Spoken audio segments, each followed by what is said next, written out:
नमस्ते, मैं हूं निवेदिता। और मैं पंकज। स्वर्णांजलि में आपका स्वागत है। इस सनातन भूमि भारतवर्ष की एक बात बहुत अनूठी है। यहाँ के दर्शन और धर्म के मर्म का ज्ञान समाज के हर व्यक्ति व्यक्ति को हुआ करता था। वेदों और उपनिषदों के गूढ़तम रहस्य भी लोकोक्तियों के माध्यम से देश के कोने कोने में पहुंच जाया करते थे। कर्म, प्रारब्ध और पुनर्जन्म के सिद्धांत, आत्मा और ब्रह्म की अवधारणा, पुरुषार्थ और वर्णाश्रम धर्म की अवधारणा, पंच ऋण, पंचकोश और वाक के स्तरों का ज्ञान, ऐसे सिद्धांत भारतवर्ष में किसी धनी या शक्तिशाली वर्ग या किसी व्यक्ति विशेष का एकाधिकार नहीं थे, अपितु समाज के हर वर्ग और व्यक्ति के पास इन सनातन सिद्धांतों का मूल ज्ञान था। तो यह स्थिति हमारे देश में कैसे स्थापित हुई और किस प्रकार बनी रही? जी, भारत को एक रूप से हम एक दृष्टि से हम ज्ञान का जनतंत्र कह सकते हैं।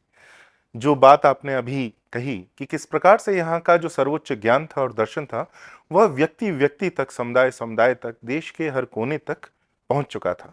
और सदैव यह स्थिति रही थी, जितना पीछे हम इतिहास में जाएं हमें ऐसी ही स्थिति मिलेगी। तो ऐसा कैसे हुआ?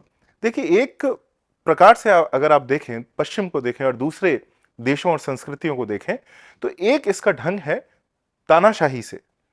एक बड़ा क्रूर जो शासक है, वह अपने बल के ऊपर हर व्यक्ति तक बलपूर्वक किसी विचारधारा को पहुंचा रहा है। तो एक ढंग तो यह है, जिस प्रकार से स्टालिन हुए जिन्होंने साम्यवाद को पहुंचाया, हिटलर ने नाजीवाद को पहुंचाया। इस प्रकार से इतिहास में भी बहुत और कई ऐसे राजा हुए जो इस्लामी राजा हुए, उन्होंने इस्लाम के तथाकथित ज्ञान को सब ओर पहुंचाया। और इस प्रकार से बहुत सारे ऐसे परंपराएं।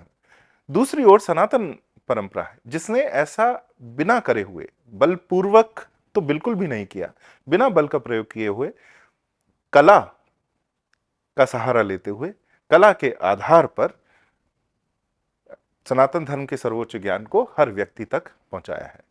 तो ज्ञान का लोकतंत्र हम इसको इस प्रकार से बोल सकते हैं कि ज्ञान तो वेदों में और उपनिषदों में एक प्रकार से आप कह सकते हैं कि समाप्त भी हो गया, क्योंकि जो उन्हें ज्ञान देना था वो उपनिषदों में वे कह चुके, और हो सकता है वे वहीं पर रुक जाते, पर यहां पर नहीं रुकते हैं। उसके बाद और बहुत सारे ग्रंथ और का वे निर्माण करते हैं। चार वेद में ऐसा तो कहा जाता है कि सारा ज्ञान है, परंतु ऐसा नहीं माना जाता कि ज्ञान वेदों के बाहर नहीं हो सकता। जिस प्रकार से पंचम वेद की अवधारणा एक हमारी संस्कृति में है, उसका, और पंचम वेद एक नहीं है, आयुर्वेद को भी पंचम वेद कहा जाता है, जो कि एक पूरी विधा है, स्वास्थ्य की विधा है। नाट्यशास्त्र को पंचम वेद कहा जाता है, और मंदिर को भी, मंदिर व्यवस्था को भी पंचम वेद कहा जाता है। महाभारत को भी पंचम वेद कहा जाता है। तो इसका अर्थ है कि पंचम वेद से वह बताना चाह रहे हैं कि वेदों में तो सब कुछ ज्ञान है, परंतु वेद से बाहर भी ज्ञान हो सकता है। और इस प्रकार से उन्होंने ज्ञान की इस प्रक्रिया को, ज्ञान के सृजन को सदैव के लिए, पीढ़ियों के लिए, हर व्यक्ति समुदाय के लिए खोल दिया। तो यहां से ज्ञान का जनतंत्र जो है वह आरंभ होता है कि पंचम वेद की अवधारणा से।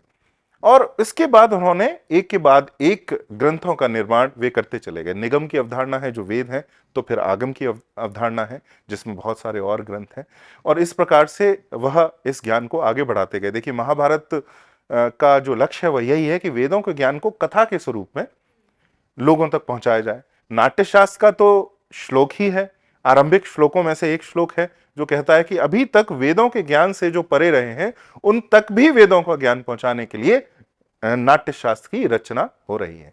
तो ऐसा देश, ऐसी संस्कृति, ऐसी कल्पना कर लेना, ये केवल हमारे देश में ही, इस संस्कृति में ही, हमारे धर्म में ही संभव हो सकता था, जहां पर ज्ञान के जनतंत्र की कल्पना की गई। जनतंत्र यहां वस्तुओं का नहीं था, धन का नहीं था, ज्ञान का, पदों का नहीं था, या ज्ञान का जनतंत्र था। तो क्या ऐसा है कि हर व्यक्ति ने इन ग्रंथों को पढ़ा होगा या किसी एक ग्रंथ को पढ़ा होगा? हर व्यक्ति तो देखिए, साक्षरता अगर आप तुलना करें तो साक्षरता दूसरे देशों के तुलना में भारत में सदैव बड़ी ऊंची रही है। उनकी उसकी जो मात्रा है वह यहाँ पर सदैव अधिक रही है। परंतु यह युग था पांडुलिपियों का, और ऐसी कल्पना करना कि लगभग सभी ग्रंथ जो आज हम पुस्तक पढ़ते हैं इस प्रकार से साक्षर होके वे पुस्तक पढ़ते थे, तो यह तो सोचना बिल्कुल त्रुटिपूर्ण होगा, यह बिल्कुल सही नहीं है। लेकिन हमारा जो संस्कृति थी वह केवल लिखित संस्कृति नहीं थी। यहां हमने विश्व के सबसे अधिक ग्रंथों का निर्माण तो किया, पर साथ ही साथ जो कपिल कपूर जी बार बार कहते रहते हैं कि यह मौखिक परंपरा भी थी, और बहुत बड़ी मौखिक परंपरा थी। यहां तक कि आज जब जिन्हें हम लिखित ग्रंथ मानते हैं, जिस प्रकार से वेद, वो भी मौखिक रूप से ही उनका प्रचार स्मरण प्रसार हुआ। करके और उनको निर्वहन होता था, उनका प्रचार प्रसार, और अगली पीढ़ियों तक उनको पहुंचाया जाता था।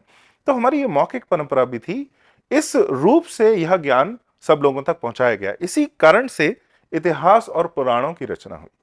तो महाभारत और रामायण की कथा, एक कथा में सारा ज्ञान है जो आपको संसार के लिए आवश्यक है, जिसमें 4 पुरुषार्थ पूरे होते हैं। वर्णाश्रम धर्म का पालन हो सकता है, चारों पुरुषार्थ पूरे हो सकते हैं। धर्म का सारा ज्ञान है, अर्थ का भी ज्ञान है, काम का भी ज्ञान है, और मोक्ष का भी पथ उसमें दिखाया गया है। यह रामायण के बारे में भी सत्य है, या महाभारत के बारे में भी सत्य है, या आप कोई भी पुराण उठा लें उसके बारे में भी सत्य है।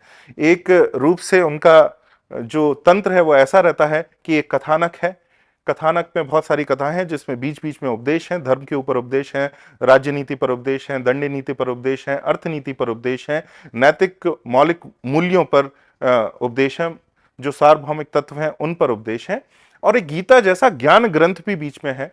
सहस्त्र नाम है किसी देवता के ऊपर। तो जो स्त्रोत हम गाते हैं, जो गीता का अध्ययन हम करते हैं, इस प्रकार से ज्ञान ग्रंथ का जो अध्ययन करते हैं, जो कहानियां हम कहते हैं, एक ही ग्रंथ में सब कुछ है। तो इतिहास और महाभारत जो हैं वे इस प्रकार के ग्रंथ हैं। तो क्या रामायण और महाभारत ये जो ग्रंथ थे, इन्हें भी सब पढ़ते थे या पढ़ सकते थे, या जो बिंदु है ये थोड़ा अविश्वसनीय लगता है? जी, जैसा मैंने पहले कहा, मौखिक परंपरा थी, तो ऐसा नहीं है कि इनको भी सभी पढ़ते थे, परंतु रामायण एक प्रकार से हर घर में पहुंच गई थी। और जब मानस की रचना हुई उत्तर भारत में गोस्वामी तुलसीदास द्वारा, तो मानस तो लगभग हर घर में पहुंच ही गई थी। परंतु इसके बाद भी यहां तक भी हमारे ऋषियों ने, हमारे जो संत हैं, वे रुके नहीं। उसके बाद उन्होंने इतिहास पुराण की जो कथाएं हैं उनको दूसरे कथा परंपराओं में बांध कर लोगों तक पहुंचाना आरंभ कर दिया।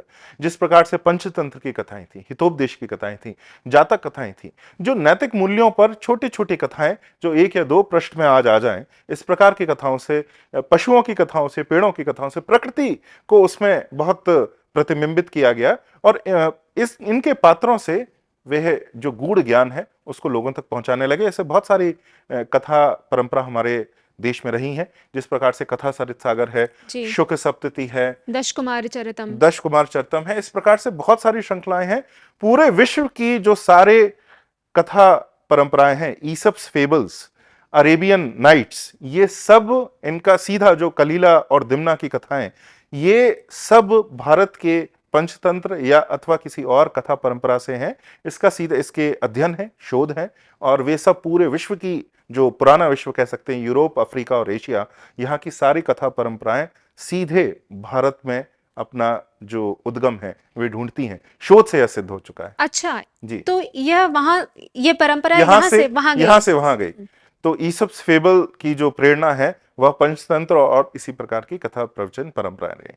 तो इस प्रकार की कथा बनाई जाती थी, और इनको जो साधु संत हैं हमारे, जो घुमक्कड़ साधु संत हैं, क्योंकि आप देखते हैं साधु संतों को, लगभग सभी साधु संतों को एक स्थान पे जीवन पर्यंत रहना तो वर्जित ही था।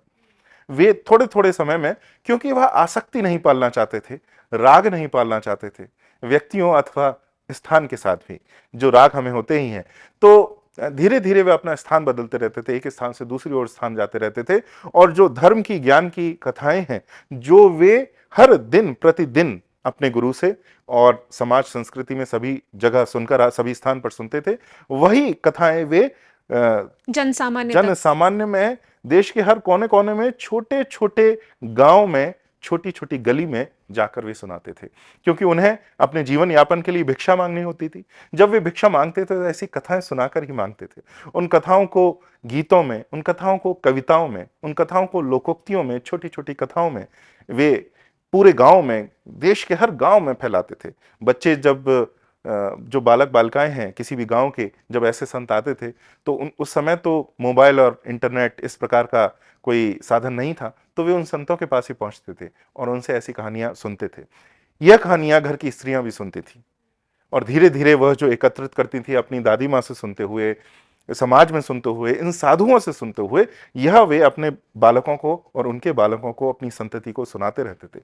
धर्म की यह गंगा किस प्रकार से प्रवाहित होती रहती थी, यह मार्गीय संस्कृति किस प्रकार से देश के हर कोने में देश को नष्ट किए बिना, वहां के क्षेत्रीय भोजन, क्षेत्रीय भावनाएं, क्षेत्रीय विचारों और अभिव्यक्ति को नष्ट किए बिना किस प्रकार से हम मार्गीय संस्कृति, मार्गीय सनातन गंगा प्रवाह देश के हर कोने कोने में पहुंचता था। देश की कथा प्रवचन परंपरा ही इसका एक नमूना है। और किस प्रकार जब समय आया तो इसी परंपरा ने मार्गीय को बचा के रखा। मार्गीय को बचा के रखा। जब देश पर विदेशी आक्रमण होने लगे और संस्कृत की पांडुलिपियों को नष्ट किया जाने लगा, ब्राह्मणों की हत्याएं हुई, मंदिरों का विध्वंस हुआ, गायों को मारा गया, उस समय जो मार्गीय संस्कृति समाप्त होती हुई दिखी, उनके सारे ग्रंथ मौखिक रूप से, जो देसी संस्कृति है, जो लोक संस्कृति है, लोक संस्कृति में उसे आश्रय मिला, उस लोक संस्कृति में उसका बीज वहां पर रहा, जीवित रहा, जिससे कि जब स्थितियां अनुकूल हों तब वह मार्गीय संस्कृति पुनः देश में के केंद्र में स्थापित हो। आज वो समय आ गया है, मुझे ऐसा लगता है कि वह मार्गीय संस्कृति उस लोक संस्कृति में जो बीज है वहां से निकलकर सीधे भूमि पर जाके उर्वरा भूमि अब हो चुकी है और पुनः जो है स्थापित हो। और ये कितनी सुंदर बात है कि सिद्धांत केवल सिद्धांत के स्तर पर ना रह करके दिनचर्या का हिस्सा बन जाता है, जी, दैनिक जीवन का। जी। यह परंपरा जो थी यह कालांतर में थोड़ी रुक सी गई थी जब इस्लामी आक्रमण हुई, जैसा कि आपने बताया। तो यहाँ जो शिक्षा व्यवस्था थी और संस्थानों को उसने क्षीण करके रख दिया था। जब मंदिरों में ग्रंथों को जला दिया गया, मंदिरों का, मूर्तियों का विध्वंस हुआ, तो क्या यह कथा प्रवचन परंपरा जो थी तब भी जीवित रही? जी, बहुत ऐसे ढंग थे जिससे यह जीवित रही। उत्तर भारत में अगर आप कथा प्रवचन परंपरा देखें, रामलीला की और भागवत पुराण की, तो आप देखेंगे कि यह बहुत ही अस्थायी रूप से इसका सब व्यवस्था होती है। एक मंच का निर्माण होता है जो ऐसे सामग्री से होता है जो अस्थायी है। वहां पर कुछ कपड़े का एक आश्रय वहां पर खड़ा कर देते हैं, लोग एकत्रित होते हैं, कथा को सुनते हैं। और अगर कोई, आप मध्य युग की कल्पना कीजिए, कोई इस्लामी आतताई राजा जब आक्रमण कर रहा हो तो धीरे सीधे आप उनको आता देखकर और भाग खड़े हो, और इसमें ना मंदिर का विध्वंस हो, ना आपका गांव का विध्वंस हो, और आप अपनी जान बचा सकते हैं और उसके साथ ही इस ज्ञान का प्रचार प्रसार कर सकते हैं। उत्तर में क्योंकि यह आक्रमण अधिक हुए, इस प्रकार से भागवत और इस ऐसी जो चल प्रक्रियाएं हैं कथा प्रवचन परंपरा, वे अधिक हमें देखने को मिलती हैं। तो इस सनातन धर्म की यही सुंदरता है कि कैसे से भी कैसा प्रहार उसके ऊपर हो, वह कोई ना कोई ढंग, कोई ना कोई स्थान ऐसा ढूंढ ही लेता है, प्रक्रिया ऐसी ढूंढ ही लेता है जिससे सनातन धर्म और उसकी सनातन गंगा बहती रहे, उसका प्रवाह होता रहे। जैसे कि हमने देखा कि किस प्रकार गोस्वामी तुलसीदास जी ने अखाड़ों को जी, बुलाया रामलीला करवाने के जी, लिए, और किस प्रकार श्री राम की जो कथा थी जन जन जी, तक इसी प्रकार जी, पहुंची। वो शक्ति को उन्होंने सीधे ज्ञान और धर्म के साथ और भक्ति के साथ जोड़ा। तो जो पहलवान, जो शक्ति के परिचायक हैं, वे साथ में भक्ति के भी परिचायक हैं, और शक्ति और भक्ति को एक साथ लेकर भारत में फिर से सनातन ऊर्जा का प्रभाव उन्होंने किया। अब इस्लामी आक्रमण के बाद यहाँ पर ब्रिटिश आए, और उनके जाने के बाद भी हमने देखा है कि हम एक प्रकार से मानसिक रूप से परतंत्र ही रहे हैं। जो विदेशी विचार हैं उन्होंने हमारे मानस पटल पर अधिकार कर लिया है, और पिछले 200 वर्षों के आसपास से तो हम ज्ञानोदय पर आधारित तर्कवाद और विज्ञानवाद से जो प्रभावित संस्थाएं हैं उन्हीं के विचारों को देख रहे हैं। तो ऐसे में यह परंपरा किस प्रकार जीवित रही है? जी, वैसे तो मेरा ऐसा मानना है कि कथा प्रवचन परंपरा कभी समाप्त नहीं हो सकती, ना तो पहले हुई और ना आज भी वह विलुप्त नहीं हुई है और विलुप्त हो भी नहीं सकती, परंतु यह क्षीण अवश्य हुई है। उसका कारण यह है कि जिन संस्थाओं के ऊपर के आधार पर हम यह कथा परंपरा आगे बढ़ाते थे, उनमें कुछ वे कुछ क्षीण हुए, हम ऐसा कह सकते हैं। एकल परिवार का अब चलन चल गया है, संयुक्त परिवार अब समाप्त हो रहे हैं, और लगभग जो सारी कहानियां, जो ज्ञान कहानियों के द्वारा एक पीढ़ी पार करके तीसरी पीढ़ी को जो प्रदान करती थी, हमारे यहाँ दादी दादा अपने नाती पोतों को यह ज्ञान प्रदान करते थे कहानियों के द्वारा, वह अब समाप्त हो गया है, क्योंकि दादी दादा ही समाप्त हो गए हैं। हम देखते हैं एकल परिवार में ऐसा होता ही नहीं है, केवल माता पिता रहते हैं, और जो विद्यालय में पढ़ाया जाता है वही बच्चे बालक पढ़ते हैं जिसमें धर्म और संस्कृति का ज्ञान तो अभी तक भारत के इन पाठ्यक्रमों में आ नहीं पाया है, तो उसका शिक्षा तो उन्हें मिल नहीं रही है। तो एक प्रकार से संस्कृति का जो प्रतिपादन होता है वह रुक सा रहा है। एडवर्ड विल्सन जो बहुत बड़े वैज्ञानिक थे, वे कहते हैं कि कोई भी किसी भी संस्कृति का उदय तब होता है जब 3 पीढ़ियां एक साथ रहती हैं। क्योंकि जो पीढ़ी है, जो माता पिता की पीढ़ी है, वह तो बहुत कठिन परिश्रम करके अपना जीवन यापन और अपने बच्चों का और जो उनके वृद्ध हैं उनका जीवन यापन, उनका पेट भरना, उनका पालन पोषण, इसमें ही लगे रहते हैं। उनके पास इस बात का समय नहीं होता कि वह इस तरह की कला या साहित्यिक सांस्कृतिक कृतियां और मूल्य दूसरी पीढ़ी को, तीसरी पीढ़ी को प्रदान कर सकें। यह कार्य जो होता है वो दादी दादा का ही होता है। और धीरे धीरे यह जब समाप्त होने लगा तो एक कह सकते हैं कि कमी आने लगी समाज में, जिसको पूरा किया हमारी कुछ धार्मिक मासिक पत्रिकाओं ने, जिन पर यह अंक आधारित हैं।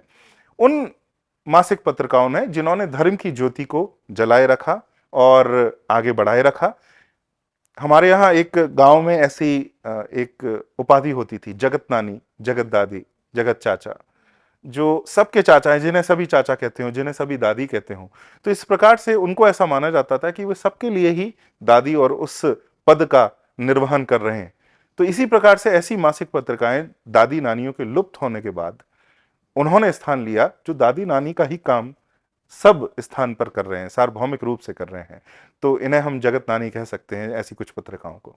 तो क्या कोई एक पत्रिका है जिसको हम उदाहरण स्वरूप यहाँ अपने दर्शकों को बता सकते हैं, और उसकी मूल प्रकृति क्या थी? जी, ऐसी पत्रिकाएं हैं। पहले तो मैं कहना चाहूंगा कि इसके विपरीत भी पत्रिकाएं थी। पत्रिकाओं में भी धार्मिक पत्रिकाएं का एक श्रेणी थी, और धर्म के विरोध में भी, गैर, आप कह सकते हैं एंटी हिंदू, हिंदू विरोधी पत्रिकाओं का भी एक जो श्रेणी थी, जिसमें जो दिल्ली ग्रुप है, जो मीडिया में बहुत प्रसिद्ध है, जिनके बहुत सारे पत्रिकाएं चलते रहे हैं, उन्होंने चंपक जैसी पत्रिका दी, जिसमें हमारे त्योहारों और हमारी मान्यताओं के विरोध में विषय उगला जाता रहा।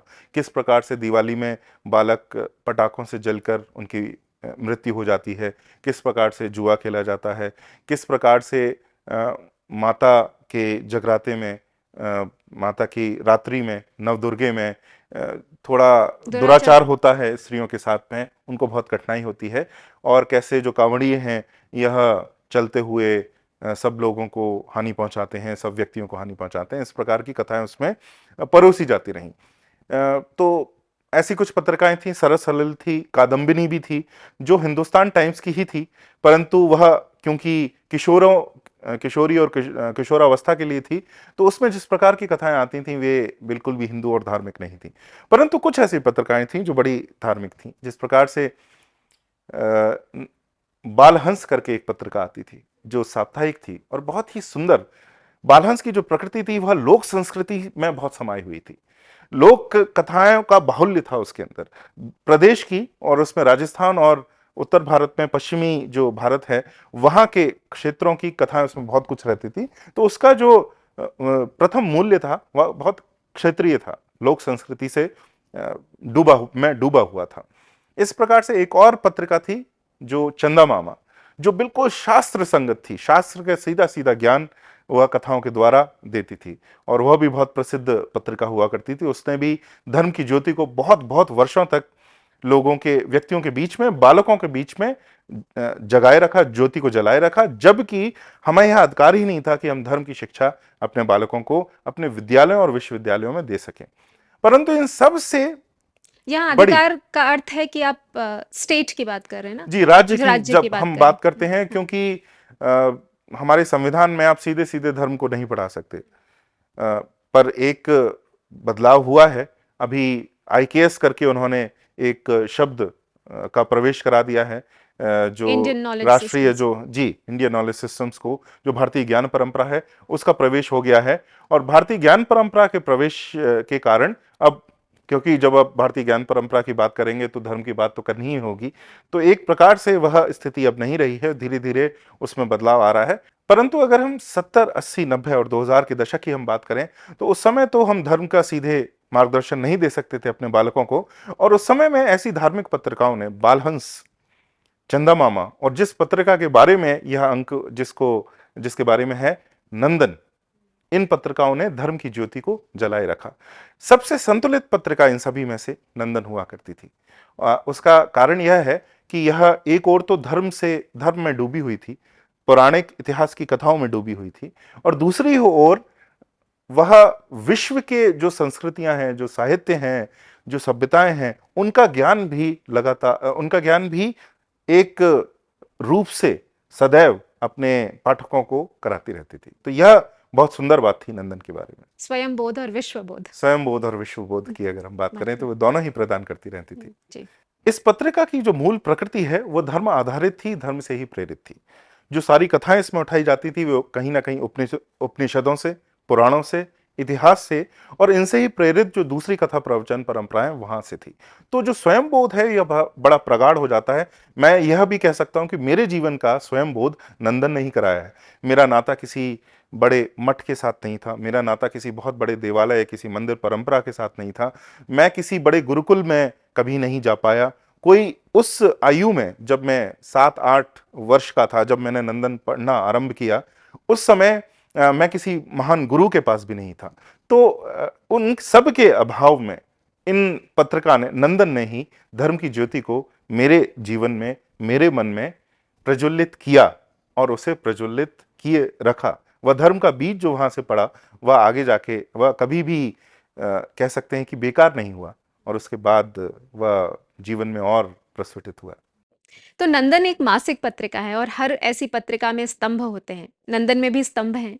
इसकी जड़ें धार्मिक हैं और जो स्तंभ का होना एक प्रकार से एक सुदृढ़ जड़ के होने का प्रतीक है। वह जो पुराने को जीवित रखता है और नए से भी बातचीत करता है। तो किस प्रकार नंदन ने हमारी सभ्यता को जीवित रखा है और इसमें जो कुछ स्तंभ हैं वो उन्होंने हमें कैसे धर्म से जोड़े रखा है, जी इसको उदाहरण देकर के जी हमें समझाइए। तो हमारे समक्ष अभी कुछ जो मैं बचपन में पढ़ा करता था नंदन, जो तो वो अंक मेरे सामने हैं। तो कुछ उदाहरण हम लेके ये समझेंगे कि इसका जो धार्मिक चरित्र है वह कैसा होता था।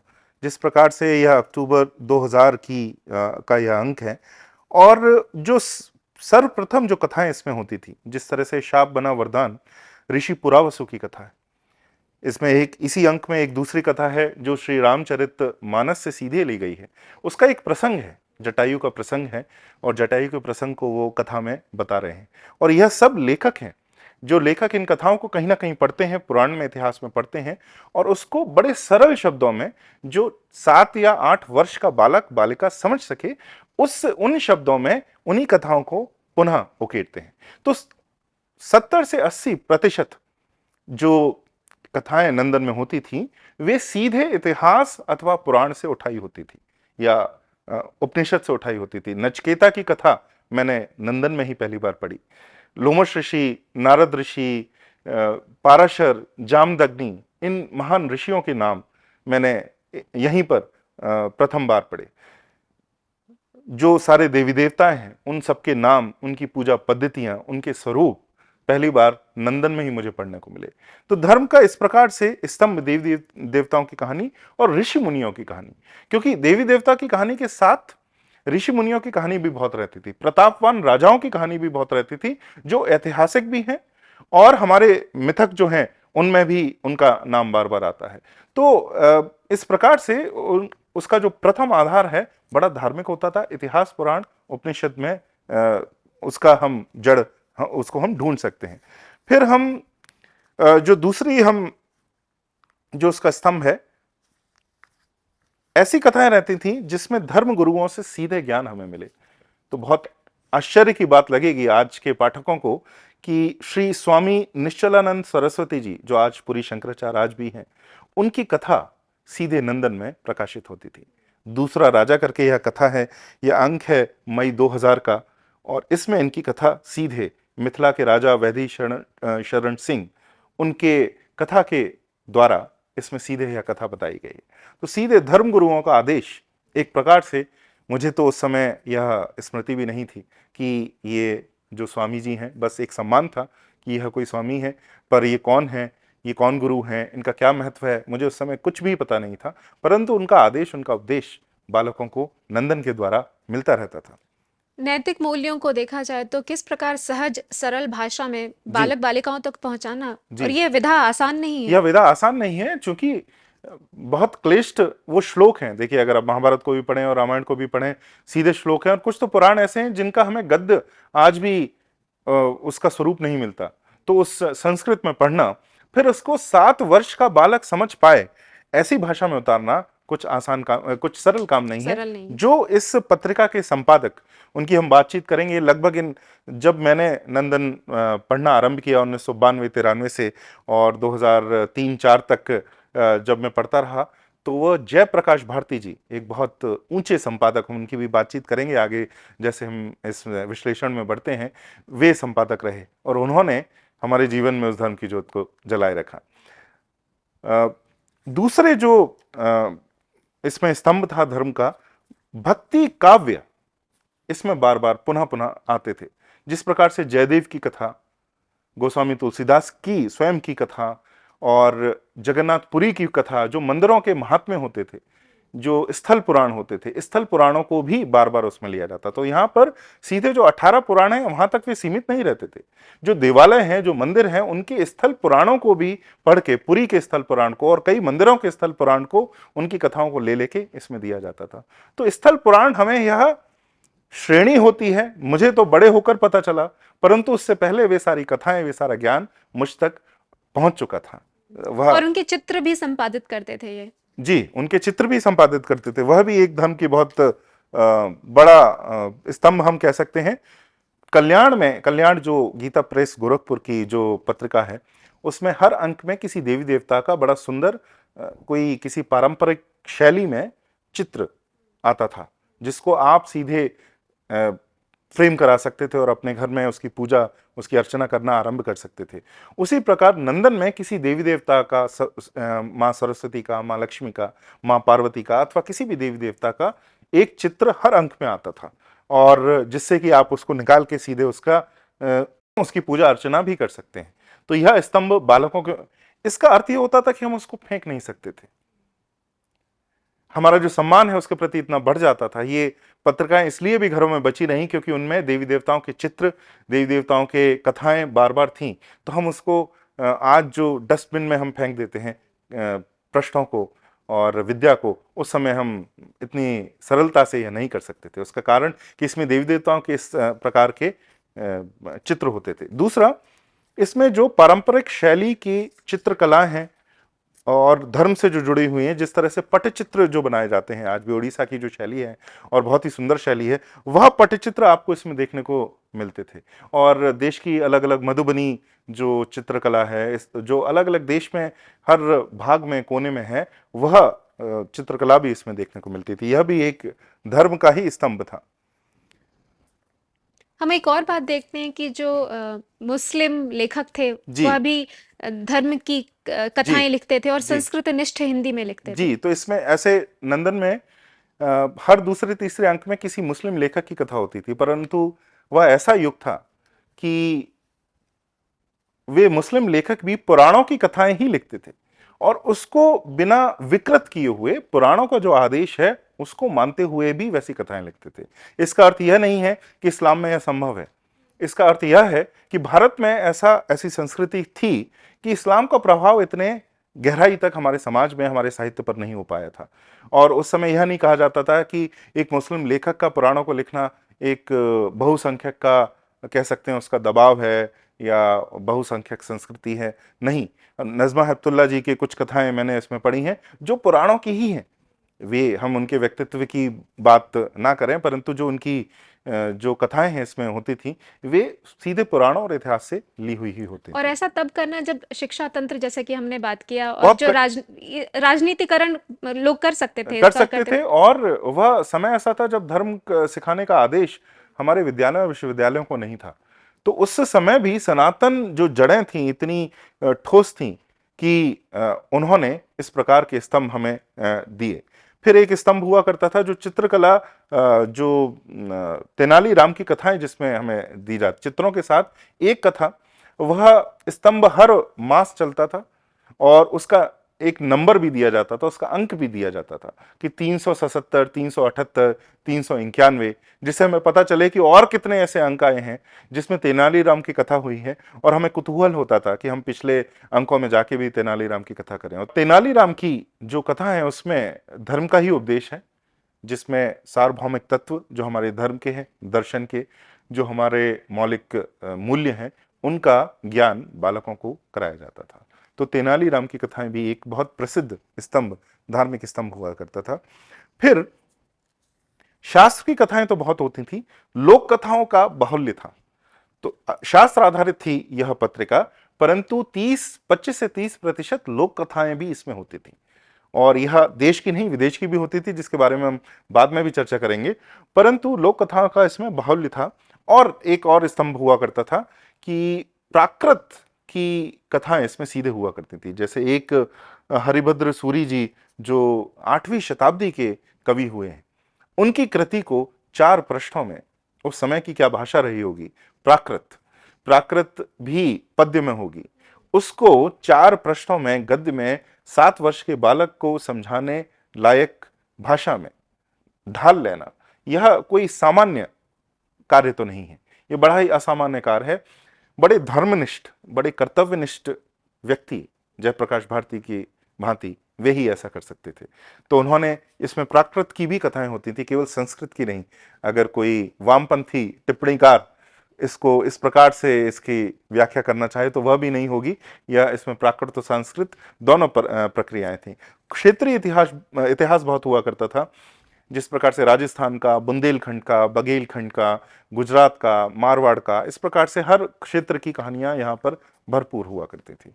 तो हमने देखा कि इस पत्रिका ने पुराने को तो जीवित रखा, पर नए भारत से किस प्रकार बातचीत की, किस प्रकार उसकी चर्चा की? जी, जितना इसने आधार रखा स्वयं बोध में, सनातन धर्म और भारतवर्ष की जड़ों से जोड़ते हुए, और प्राचीन भारत के जो सार्वभौमिक तत्व हैं उनको जीवित रखते हुए, उतना ही इसने नए से भी बातचीत की। और इसके भी बहुत सारे स्तंभ हमें मिलते हैं। जिस प्रकार से नए भारत के निर्माता करके एक चित्रकला की इसमें स्तंभ हुआ करता था, जिसमें लाल बहादुर शास्त्री जैसे, मोरारजी देसाई जैसे जो नए भारत के निर्माता हैं, उनके बहुत सुंदर वाटर कलर जिनको हम बोलते हैं, वे चित्र इस प्रकार के जो चित्र हैं, जो वो इसमें नंदन में दिए जाते थे। फिर एक बहुत सुंदर स्तंभ था जिसमें उस मास में नई पुस्तकें कौन सी छपी। अब देखिए, यह पत्रिका है 8 से 12 वर्ष के बालकों के लिए। उनको भी यह अवगत कराना उन्होंने आवश्यक समझा कि उस मास में कितनी नई पुस्तकें छपी, जो देश विदेश से हैं, जो विज्ञान पर हैं, जो ज्ञान पर हैं, जो साहित्य पर हैं, जो कला पर हैं, राजनीति पर हैं। इन सब की नए पुस्तकों का एक पृष्ठ होता था जिसमें 10 से 15 नई पुस्तकों की चर्चा होती थी। मैं तो ये सोच रही हूँ, ये लोग कितना शोध करते होंगे जी, और उन्हें प्रकाशित करने से पहले, और बहुत ही शिक्षित होंगे। वे पूरे जीवन पर्यंत शिक्षा लेते रहते होंगे, तब जाकर इस प्रकार के स्तंभ वे खड़े कर सके। फिर एक बहुत सुंदर स्तंभ हुआ करता था जो हम बालकों को बहुत लुभाता था, बाल समाचार।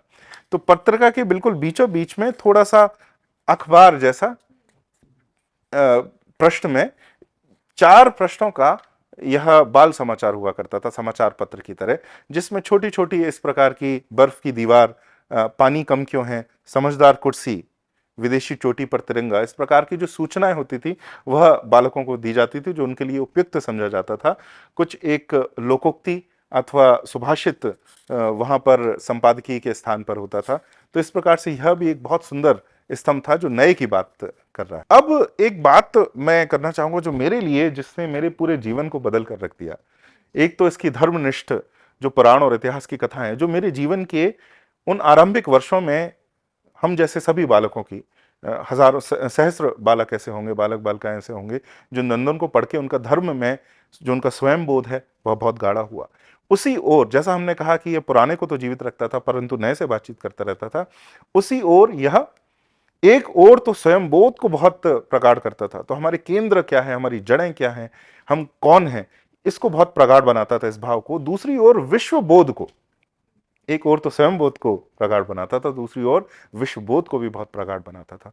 विश्व के जितने साहित्य हैं, चाहे वह फ्रांसीसी साहित्य हो, चाहे वह रूसी साहित्य हो, चाहे वह अंग्रेजी, अमरीकी, जापानी, अफ्रीकी, दक्षिण अमेरिकी, इन सभी साहित्यों से अवगत पहली बार नंदन पत्रिका ने ही मुझे कराया।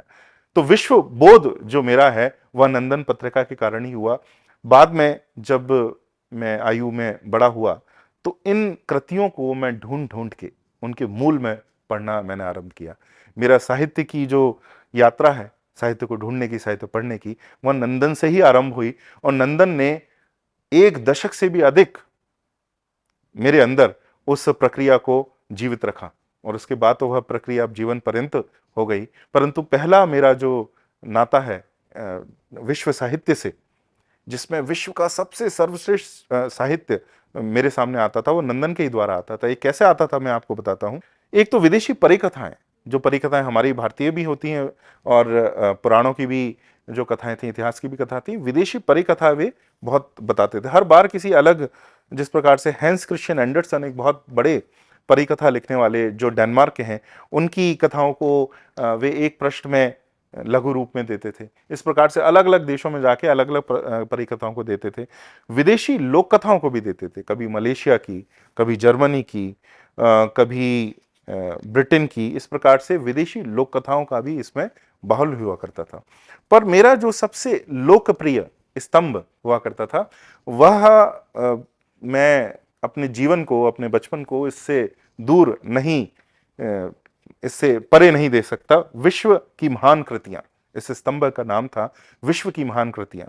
इसमें हर मास में कोई एक विश्व साहित्य की बड़ी महान कृति, जो हो सकता है 2000 पृष्ठों की भी हो, उसको इनके संपादक पढ़ते थे। और संपादकीय जो समिति होती थी उसमें 4-5 जो व्यक्ति होते थे, उन महान कृतियों को पढ़ते थे और 4 पृष्ठों में हिंदी में उसका सार देते थे, पूरी कथा देते थे।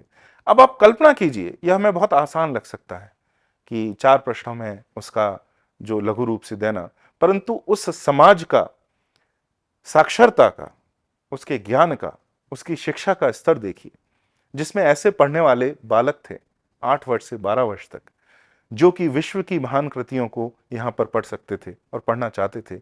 और ऐसे संपादक थे, वे इसके बिना भी अपना कार्य कर सकते थे।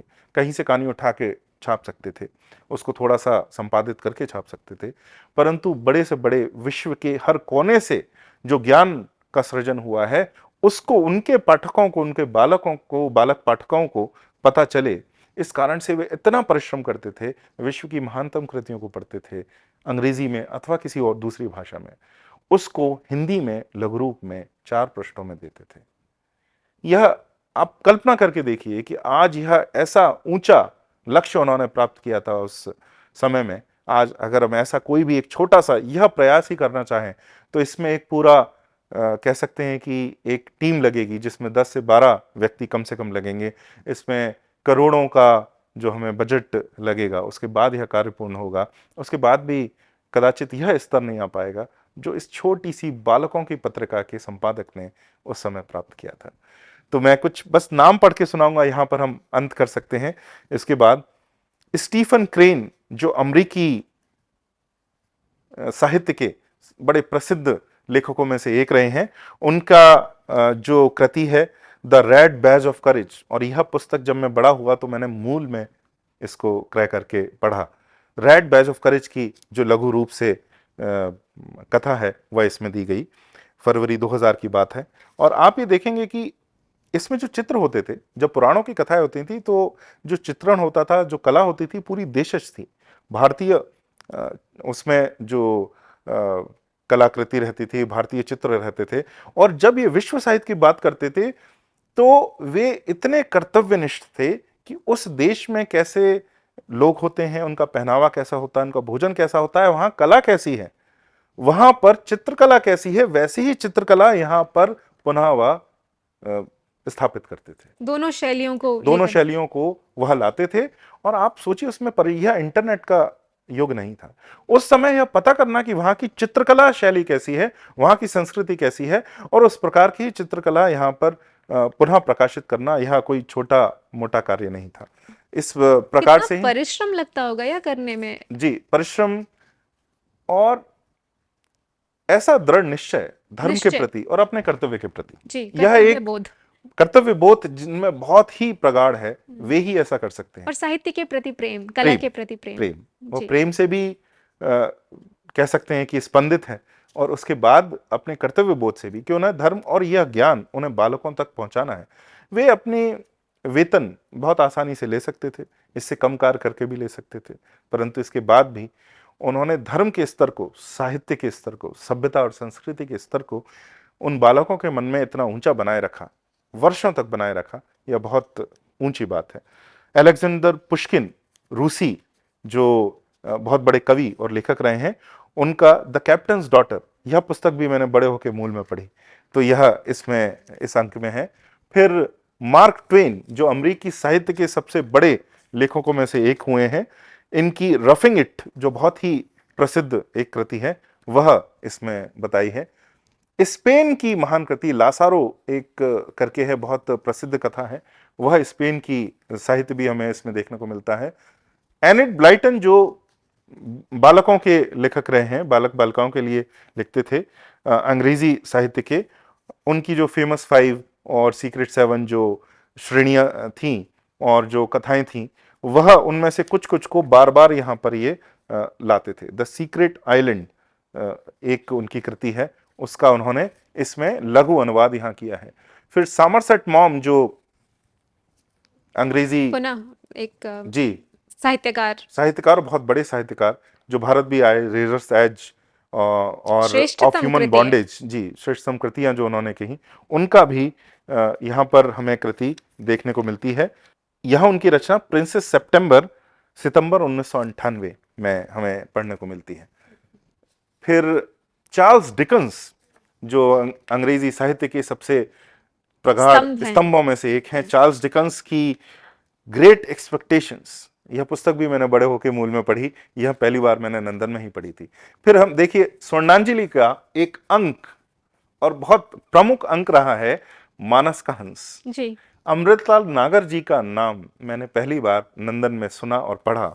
यह जनवरी 1997 की का यह अंक है, जिसमें मानस का हंस, वे विदेश की यात्रा तो कर रहे थे विश्व साहित्य की, पर उसमें वे क्षेत्रीय साहित्य नहीं बोले थे, और मानस के अंक, मानस का हंस का इस अंक में इसका लघु स्वरूप हमें देखने को मिलता है।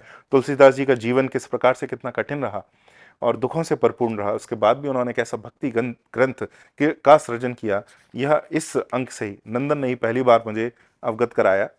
फिर यह स्लोवाकिया की, आप सोचिए कि अंग्रेजी साहित्य तो ठीक है, स्लोवाक साहित्य भी पढ़ पढ़ के किसी ने यहाँ पर किसी प्रस्तुतकर्ता ने उसे हिंदी में अनुवादित किया और यहाँ लिखा। और संस्कृतनिष्ठ हिंदी, लगभग इसकी जो हिंदी थी बहुत सरल होती थी, मुझे सदैव समझ में आती थी, पर उसके बाद भी बड़ी संस्कृतनिष्ठ होती थी।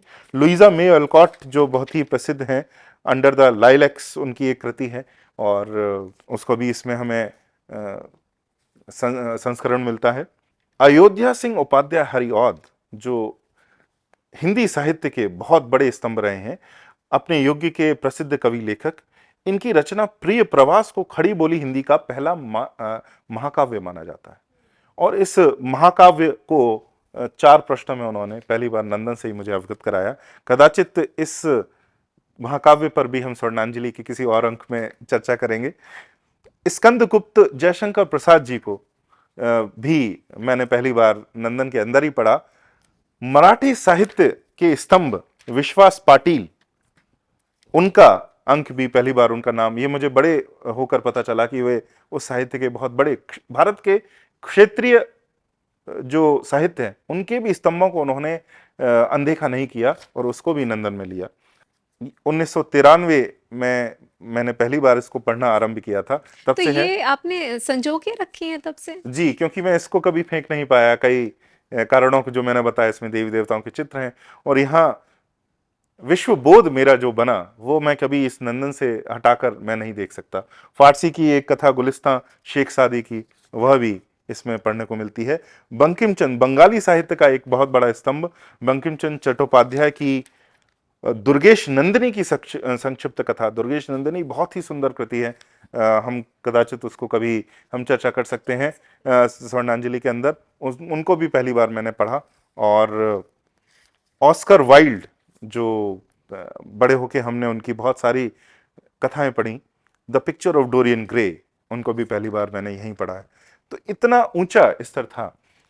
विश्व के हर कोने से मुझे वह समय याद है जब देश के मैं एक तीसरे स्तरीय नगर में रहता था, ग्वालियर में, जहां पर विश्व जो इंटरनेट का युग नहीं था, जैसा आपने कहा, जो मोबाइल का युग नहीं था, और पूरा विश्व मेरे छोटे से कमरे में भाग भाग कर आता था नंदन के द्वारा, विश्व साहित्य के द्वारा, विश्व बोध जो मेरे अंदर विकसित हुआ, जिसने मुझे कूप मंडूक नहीं बनने दिया। धर्म पर तो बहुत प्रगाढ़ किया, अपनी जड़ों पर, अपनी संस्कृति पर बड़ा अभिमान मुझे कराया, परंतु दूसरों के प्रति असहिष्णु नहीं बनने दिया। उनकी संस्कृति, उनकी सभ्यता को समझा। यह नंदन की ही देन है कि विश्वबोध भी मेरा इतना प्रगाढ़ हुआ। भारतीय चेतना धार्मिक एवं सार्वभौमिक सिद्धांतों को प्रसारित करने का, उन्हें जीवित रखने का माध्यम ढूंढ ही लेती है। यह पत्रिकाएं उसी का प्रतीक है और स्वर्णांजलि के माध्यम से भी हमारा यही प्रयास रहा है। आशा है इस प्रयास ने आपको आनंदित किया और भविष्य में भी यह प्रयास आपको आनंदित करता रहेगा। नमस्ते।